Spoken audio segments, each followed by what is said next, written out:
Simplemente para hacer un pelín de contexto, en el capítulo 17, Primera de Reyes 17, no hace falta que lo busques, quédate tú en el 18.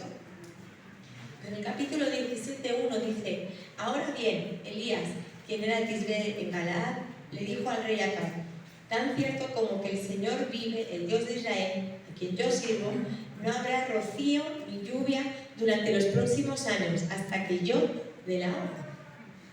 ¿Vale? Fijaos, un tiempo atrás de lo que vamos a estar tratando, por la dureza que había, viene el profeta y dice: como que yo soy profeta y como que Dios vive, no va a volver a llover, ni rocío, ni nada. Y esto que uno puede decir: bueno, era muy importante, ¿verdad? ¿Por qué? Porque si no llueve y ni siquiera hay rocío, ¿qué empieza a pasar? ¿Qué? Empieza a haber sequía. Empieza a haber sequía y esto afecta a muchas cosas. Y afecta a la agricultura, a todo lo que viene de la tierra. Afecta para muchísimas cosas. El agua es súper importante. Nosotros necesitamos agua para vivir. Casi todo lo que comemos necesita agua para crecer, para desarrollarse. Los animales necesitan agua. Entonces, si hay sequía, es un problemón, ¿verdad? Que afecta a todos. ¿Sí? Ha habido momentos que aquí hemos pasado por sequía. ¿Qué es lo que han empezado a hacer? A cortar algunas horas del día el agua, ¿no? Pero imagínate que no hay nada de agua. Bueno, pues dice que empieza a pasar esto, empieza a haber una sequía terrible, al punto que están al límite.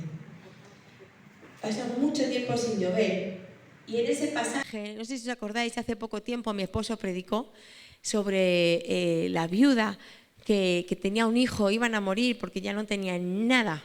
¿Os acordáis? El milagro de las vasijas. Pues el profeta Elías fue en esta época, en este contexto, para un poco que lo tengáis a la idea, ¿no? En medio de este tiempo de sequía tan grande, el profeta Elías dice que sale al encuentro de esta mujer por el camino. ¿Y qué es lo primero que le pide?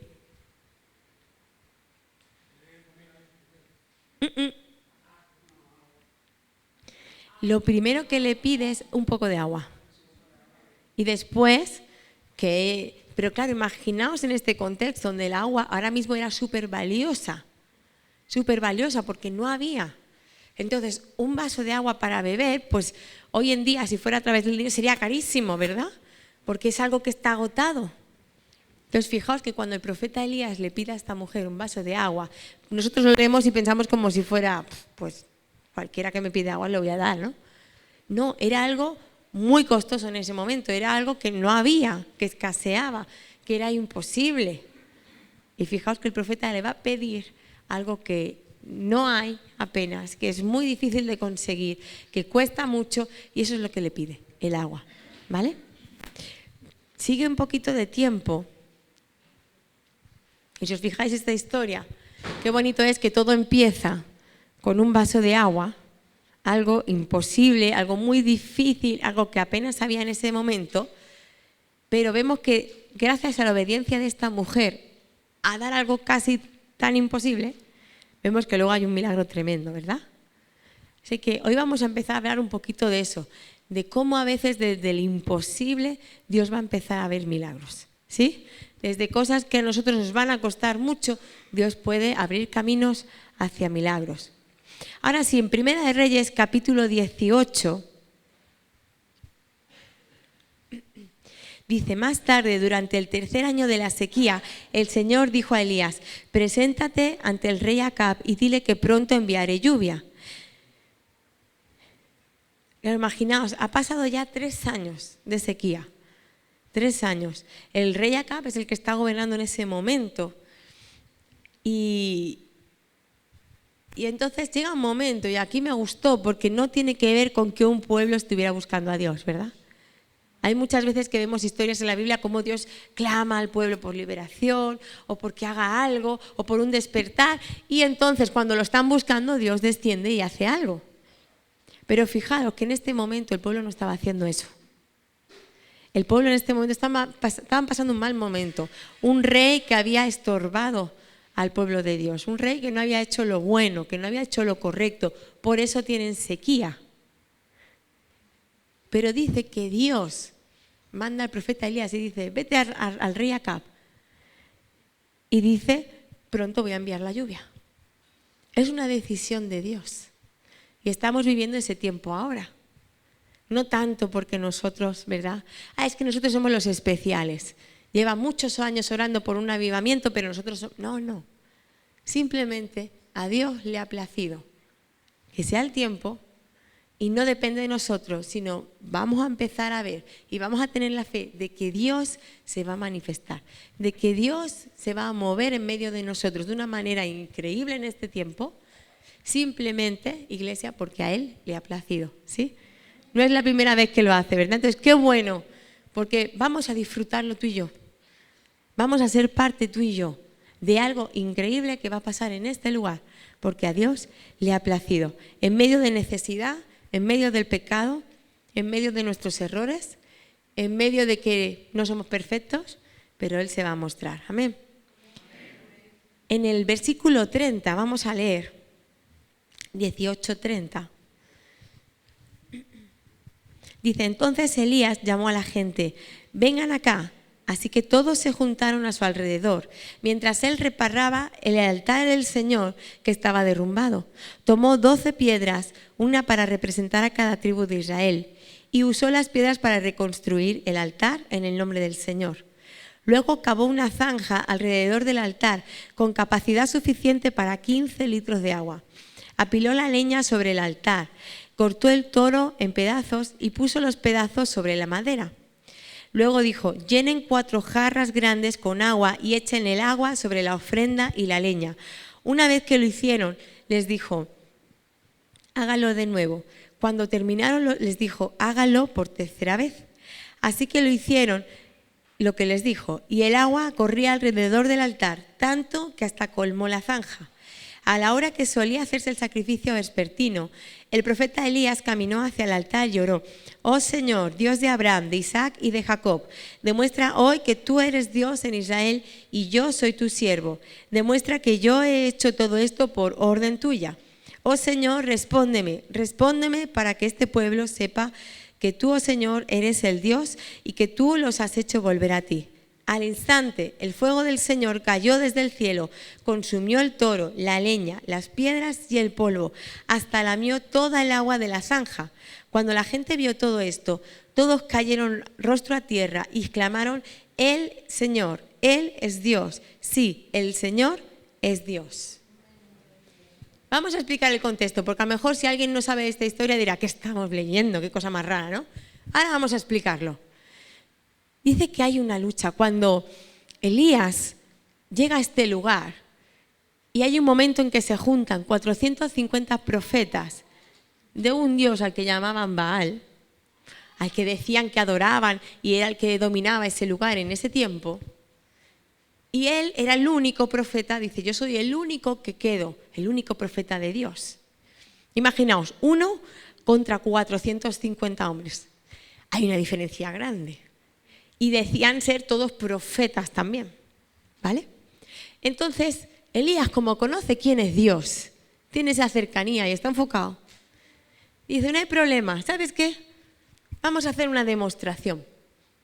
Dice, vosotros levantad un altar como queráis, traer 2 toros, uno para vosotros, uno para mí. Y vosotros en un altar y yo me voy a poner en el otro altar. Y dice, vosotros hacedlo como queráis y clamar a vuestro Dios, a Baal. Qué casualidad que Baal tenía que ver también con un Dios que proveía, pero sobre todo también tenía que ver con la lluvia, con el tiempo, con todo lo que era para la cosecha. Se supone que ese era su Dios y llevaban 3 años en sequía.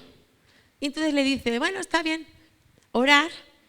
Y entonces ellos ponen su altar, ponen su leña, ponen el toro para sacrificar el animal. Y dice, y clamar a vuestro Dios. Si vuestro Dios es real, que Él encienda un fuego. O sea, vosotros preparar todo y que ese Dios encienda el fuego. Y yo haré lo mismo. Y entonces dice que los profetas clamaron y clamaron desde la mañana. Imaginaos 450 hombres, profetas. ¿Y qué es lo que hicieron? Elías dijo, que venga todo el pueblo. Que venga todo el pueblo. Vamos a demostrar cuál es el Dios verdadero. Y todo el pueblo estaba ahí mirando, dice, desde la mañana temprano hasta casi se hacía de noche. ¿Cuántas horas? Y dice que ya no sabían qué hacer los profetas, porque allí no pasaba nada y estaban quedando mal.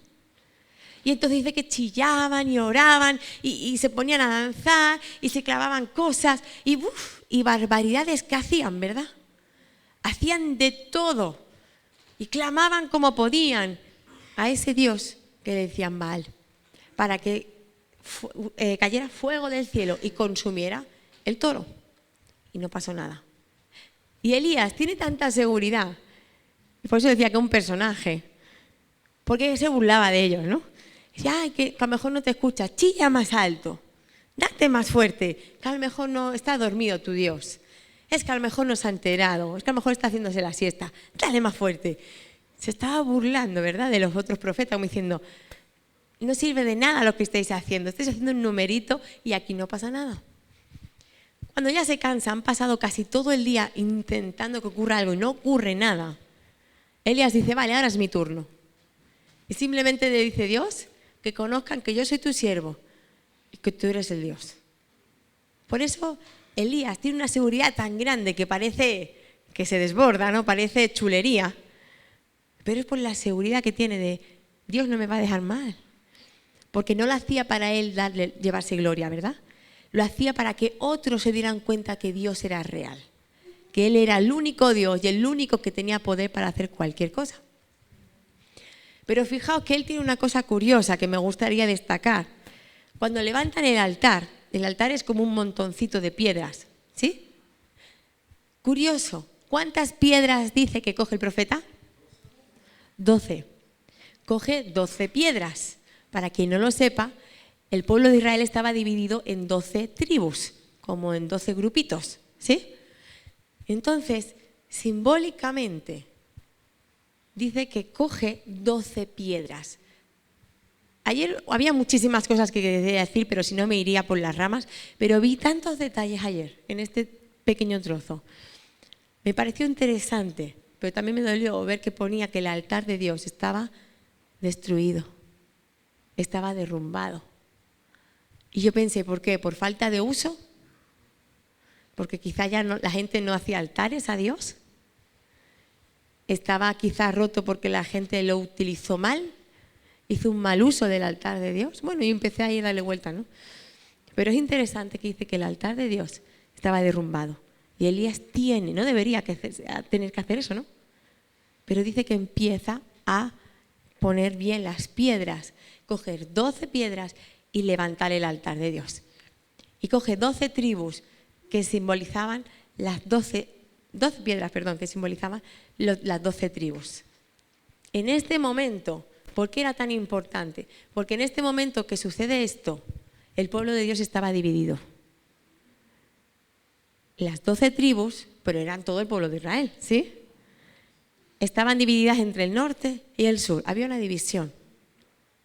Por eso es tan importante que Él como que simboliza la unidad de todo el pueblo.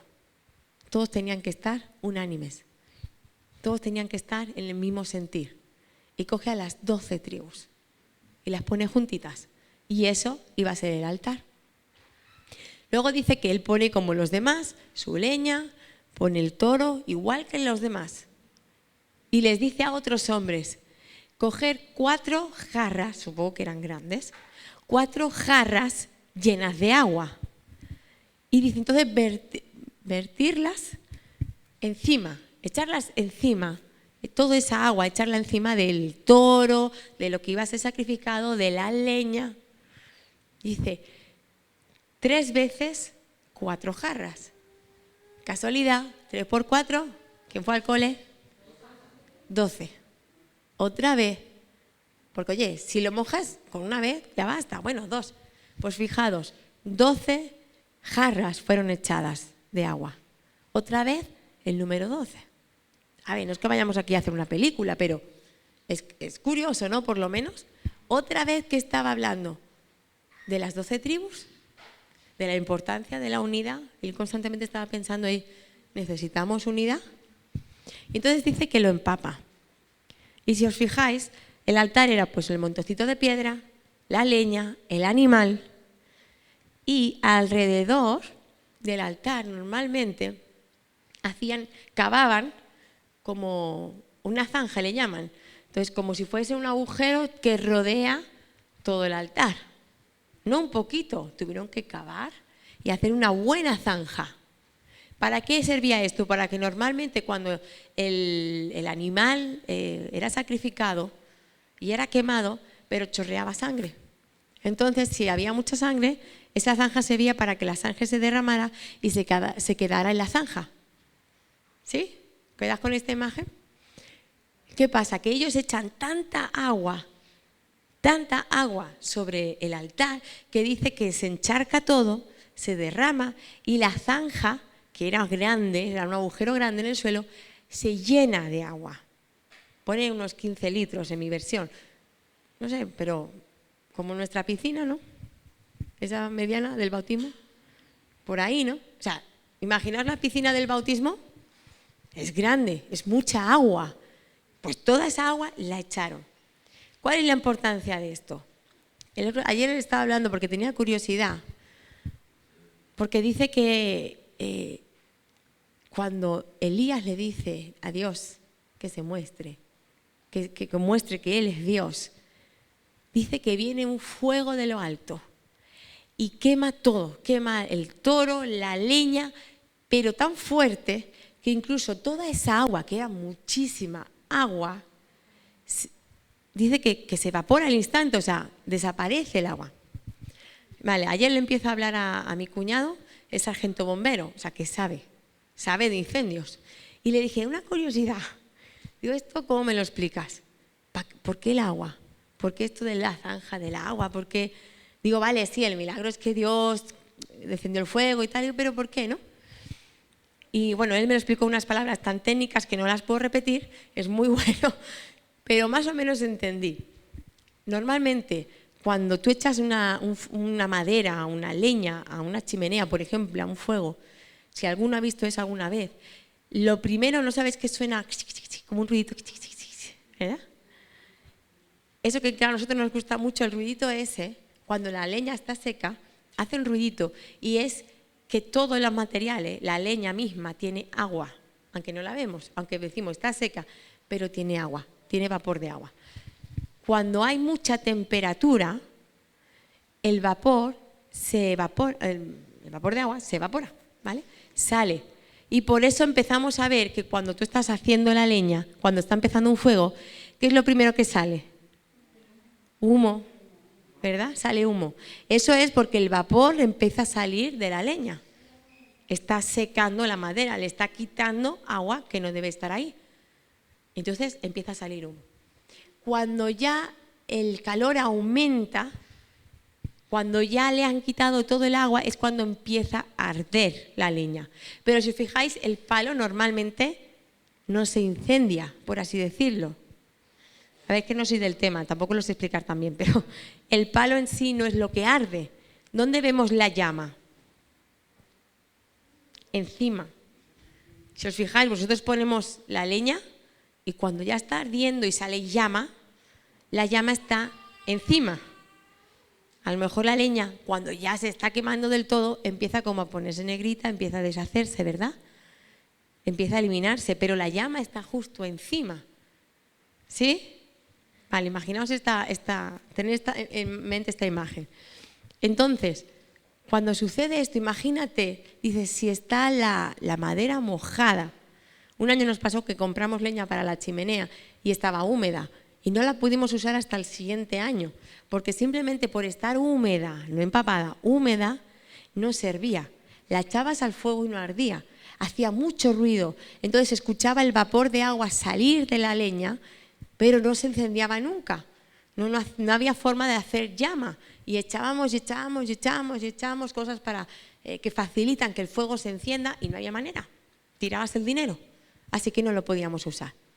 Vale, eso simplemente porque esté húmeda. Ahora imagínate, Elías hace una cosa que es imposible.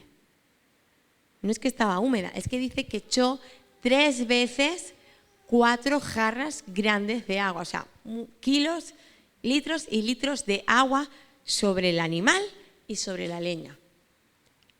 Esto es un milagro tremendo, ¿por qué? Porque era imposible, eso ya no iba a arder.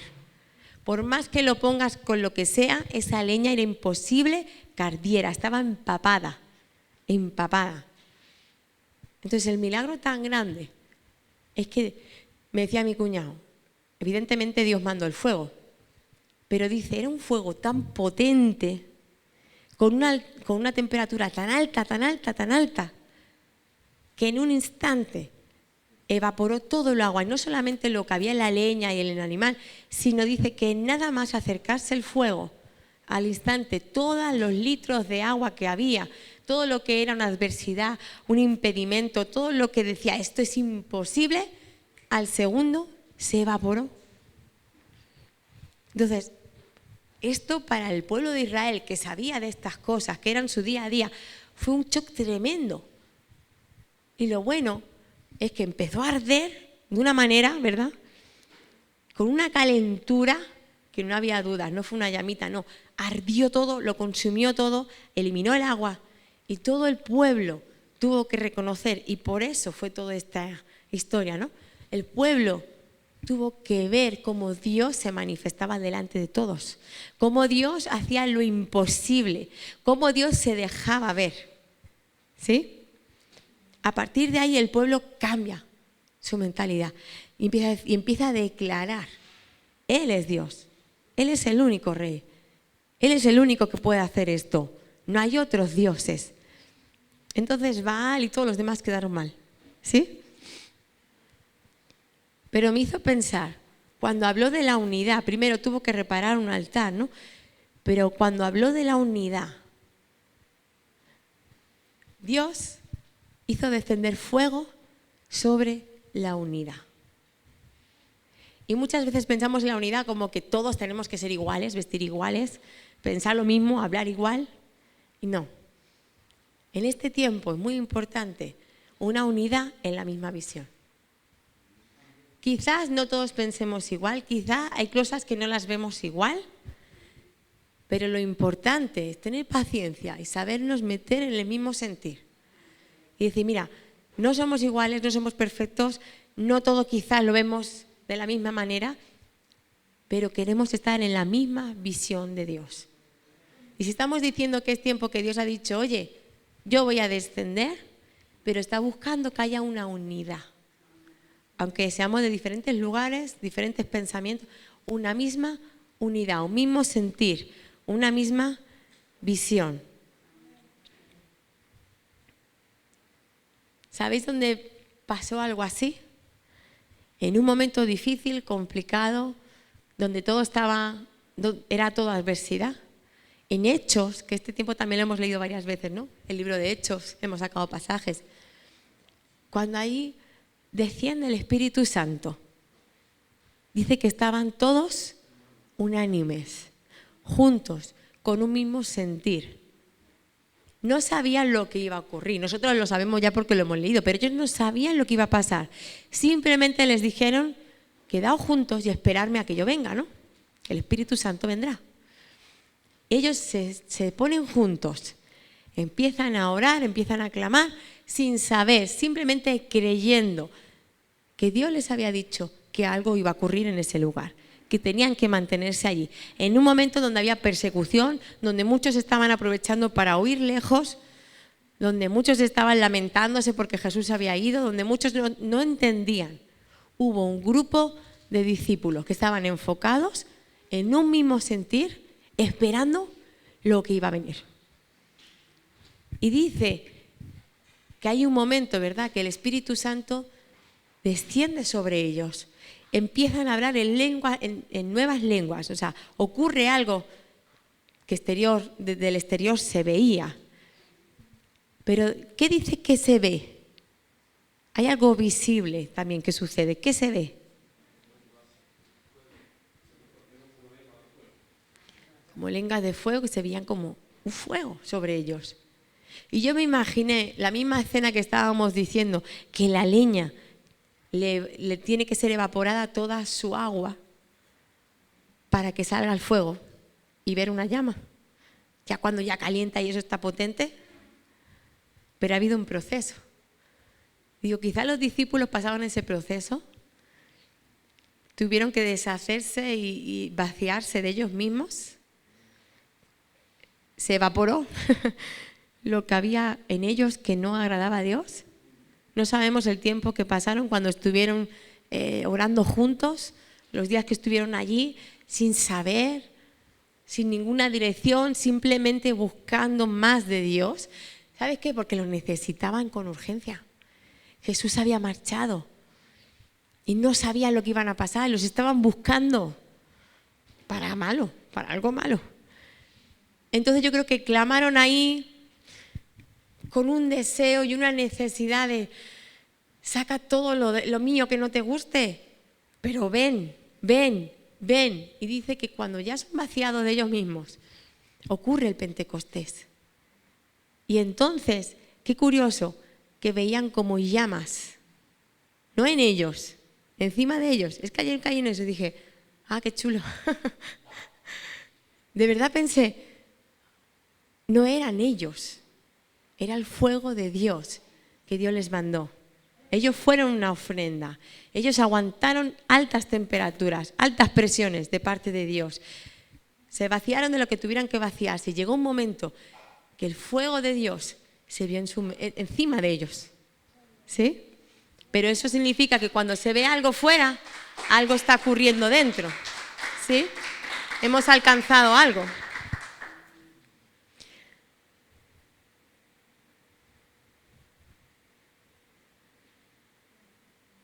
¿Qué si que estamos orando por un avivamiento de Lucena, ocurre eso aquí?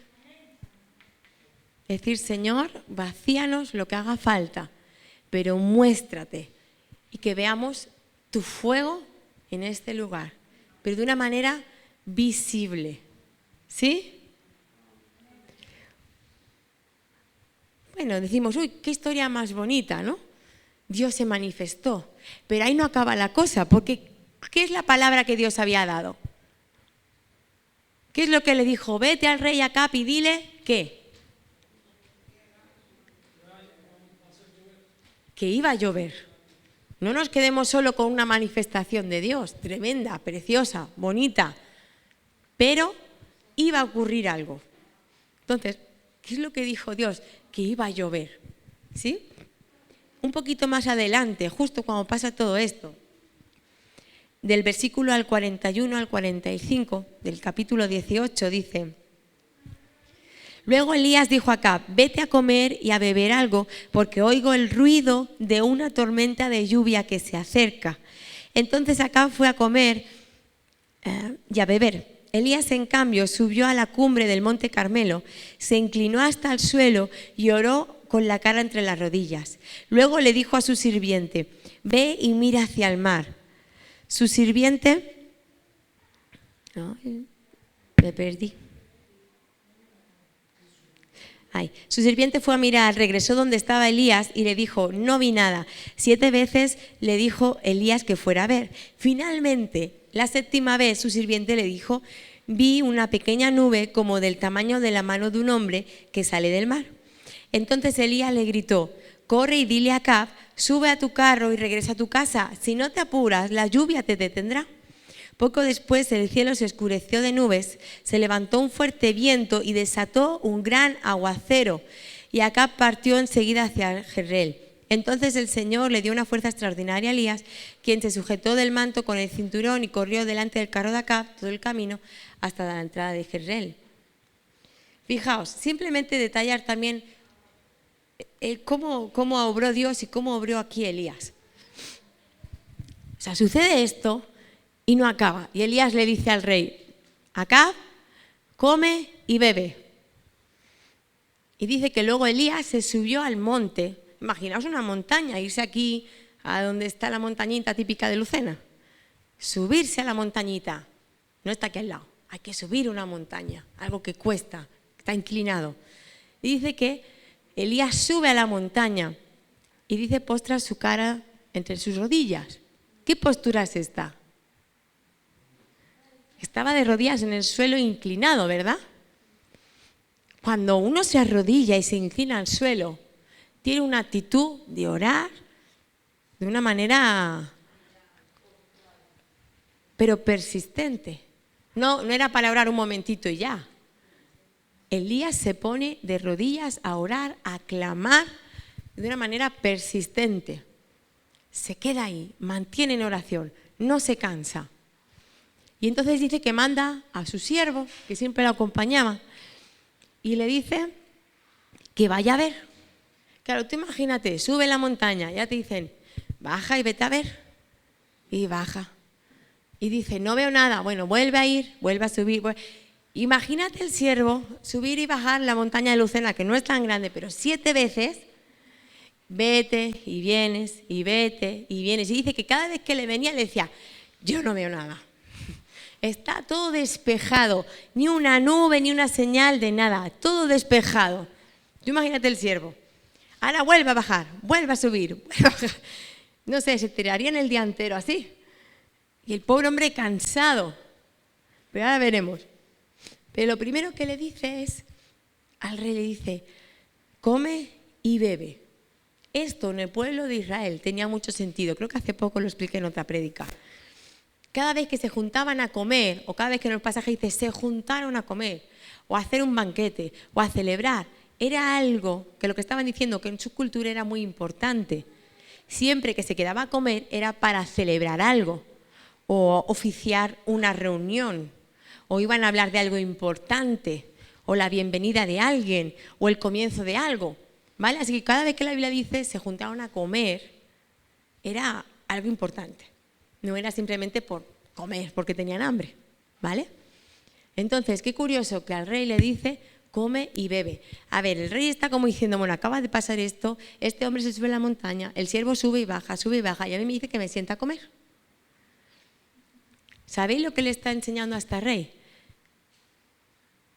Le está diciendo que en fe celebrara que iba a llover, aunque no se viera nada. Era una manera de declarar fe. Oye, voy a empezar a hacer las cosas. ¿Os suena cuando la palabra de Dios por ahí dice, verdad? Llamar a las cosas que no son como si fuesen. Es decir, todavía yo no veo nada, pero voy a empezar a caminar en fe creyendo que sí, que va a venir lo que Dios dice, o que se va a cumplir lo que Dios prometió, o que voy a ver lo que Dios ha dicho que va a hacer. Necesitamos empezar a declarar las cosas dentro de la voluntad de Dios, pero las cosas que sabemos que Dios sí quiere hacer, como la semana pasada, las cosas que Dios ama y le gustaría que ocurrieran en este lugar. Y si estamos diciendo es tiempo de Dios, tenemos que estar enfocados en la misma visión, pero también tenemos que empezar a actuar, empezar, iglesia, a cantar, a orar, a bailar en el Señor, a evangelizar, a orar por enfermos, con la fe de que van a ocurrir cosas. Amén. Porque eso sería como, vamos a celebrarlo. El 7 de octubre, no vayamos a ver qué pasa. Van a pasar cosas. Tenemos que cambiar nuestra mentalidad y ir el 7 de octubre al teatro ya con una actitud de como que ya han pasado cosas. Dios ya ha obrado en los corazones. Dios va a hacer cosas en ese lugar. Es una actitud de empieza a celebrar lo que Dios va a hacer.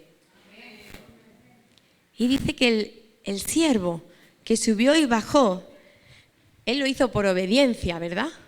Y a veces tenemos que hacer las cosas por obediencia, no porque lo sintamos. Porque yo creo que él habrá dicho, con una sola vez que yo sube y bajé ya es suficiente. Puedo ver el cielo aquí de todas las maneras. ¿Para qué voy a subir otra vez?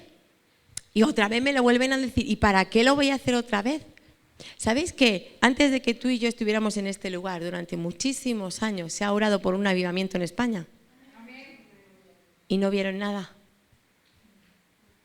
Hubieron pequeños focos.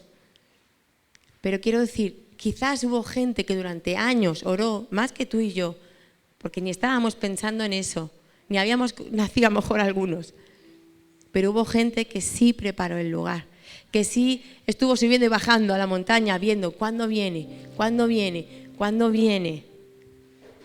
Lo hicieron por obediencia. Tuvieran mover, clamaron: Dios, muévete en este país, Dios, muévete en este lugar, Dios, muestra tu gloria en este lugar. Y lo hicieron por obediencia. Pero dice que a la última vez, y ayer me reía yo porque me lo imaginaba en plan película, y me veía este hombre después de 7 veces subir y bajar, que dice: por ahí a lo lejos veo una pequeña nube del tamaño de la mano de un hombre, así de pequeña, imagínate. Yo no sé, a lo mejor pareciera, ¿no? No es así, pero cualquiera diría, aunque sea para que me dejen tranquilo, digo que hay algo allí. Porque algo tan pequeñito como lo pudo ver. Pero fijaos, hubo un momento en que él dijo: veo una nube pequeñita, allá a lo lejos, pero hay algo. Quizás las primeras veces cuando uno sube o uno empieza a mirar o uno está esperando lo que de Dios, esperamos algo a nuestra manera, tenemos expectativas y ¿sabes qué? No vemos nada. Decimos: no vemos nada, ni una nube. Yo no veo ningún cambio. Pero cuando tú estás metido en la visión, estás celebrando en fe, llega un momento en que tú empiezas a ver algo. Y cuando tú ves: oye, hay algo que está cambiando en la iglesia. Oye, no, pero un poquito sí está cambiado. Hay algo aquí distinto. Oye, alégrate. Porque tú estás viendo algo pequeñito, pero eso pequeñito te está diciendo: algo viene grande. Está llegando algo ya y eso tiene que aumentar mi fe. Está llegando, iglesia, está llegando. Qué afortunados que estamos en este tiempo. Pero hay que creer y celebrar y festejar. Está llegando. ¿Y sabes qué? Vamos a ver la gloria de Dios. Vamos a ver la gloria de Dios en este lugar. Aquí.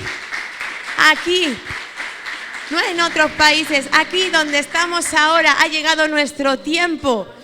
¿Y sabes qué? Desde algo tan pequeñito, fijaos, Dios, en varias ocasiones hemos visto en la historia que Dios pedía agua, algo que faltaba, algo que escaseaba, algo que era difícil. A veces Dios nos va a pedir algo difícil y vamos a ver: uy, esto está difícil. Durante muchos años dijeron: aquí está difícil, pero eso no es impedimento para Dios. Y Dios va a usar hasta lo más difícil, lo más complicado, para hacer milagros grandes y mostrar su gloria. Estamos diciendo: van a empezar a haber milagros, van a empezar a haber transformaciones, liberaciones, y va a ser no por ti, por mí. No, va a ser para que Dios muestre su gloria, para que Dios se manifieste y muchos, como en esta historia, digan: Él es Dios, Él es Dios. Ahora sí lo veo, ahora sí lo creo. ¿Sabes qué? La fe viene por el oír. Me encantó una frase que dice: se empieza a oír el ruido de una tormenta. ¡Aleluya! La tormenta no se oye al principio. Dice: se empieza a oír, antes de que todo esto comenzara, dice: se empieza a oír el ruido de la tormenta. Entonces, primero Dios se mostró en el altar, pero hacía falta unidad. Estar en la misma visión.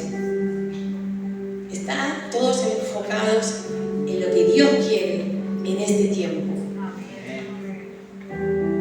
Después dice: cuando todo esto sucedió, se desató un gran aguacero. Amén. Dios, vamos a esperar esto, vamos a esperar no que Dios caiga gotitas, un aguacero tremendo. Queremos que Dios descienda de una manera a este lugar, no en el local, no en la iglesia, afuera, en Cena, en Córdoba, en España, que se manifieste y descienda de una manera tan tremenda como en este lugar, porque dijo: cayó un aguacero, cayó una tormenta, se oían ruidos, se veían nubes, descendió de todo. Y todo el mundo tuvo que dar la gloria a Dios. ¿Sí? Los buenos y los que no son más buenos, ¿no? Te invito a que te pongas de pie. Antes hemos cantado esta canción. Y yo quiero que la cantemos no por bonita, que la cantemos declarando. Yo veo una pequeña nube, muy pequeñita, dice, del tamaño de la mano de un hombre. Dice: y esta es la señal que la lluvia va a venir. Amén. Y la lluvia es la gloria de Dios